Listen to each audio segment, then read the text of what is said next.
বিদ্যুতের দাম বাড়ায় পরিচালন ব্যয় বৃদ্ধি ও মূল্যস্ফীতির সঙ্গে সামঞ্জস্য রেখে প্রতি ঘনমিটার সিএনজিতে কমিশন বাড়িয়ে 14 টাকার দাবি জানিয়েছে সিএনজি স্টেশন মালিক সমিতি।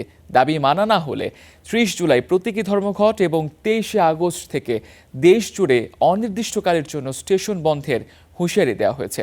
মঙ্গলবার এক সংবাদ সম্মেলনে এসব কথা জানানো হয়েছে।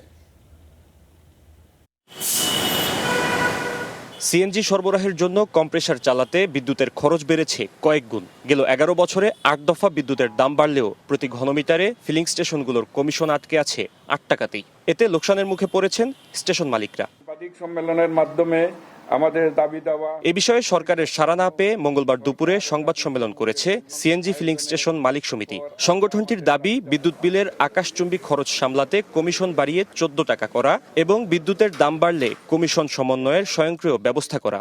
ব্যাংক গ্রান্টির কমিশন ও সুদ বৃদ্ধি, নতুন বিভিন্ন লাইসেন্স ফি আরও বৃদ্ধি এবং সকল পণ্যের অব্যাহত ব্যয় বৃদ্ধির কারণে বর্তমানে আমাদের কমিশন ন্যূনতম 13 টাকা 96 পয়সা নির্ধারণের দাবি জানায়।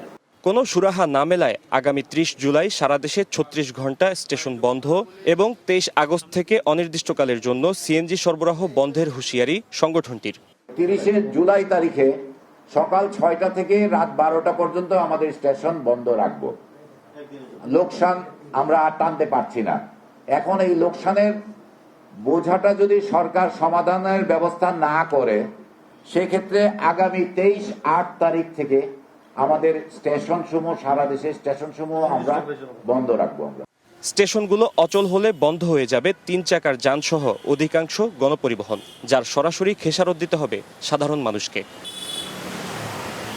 Fahim Yusuf, star news, Dhaka.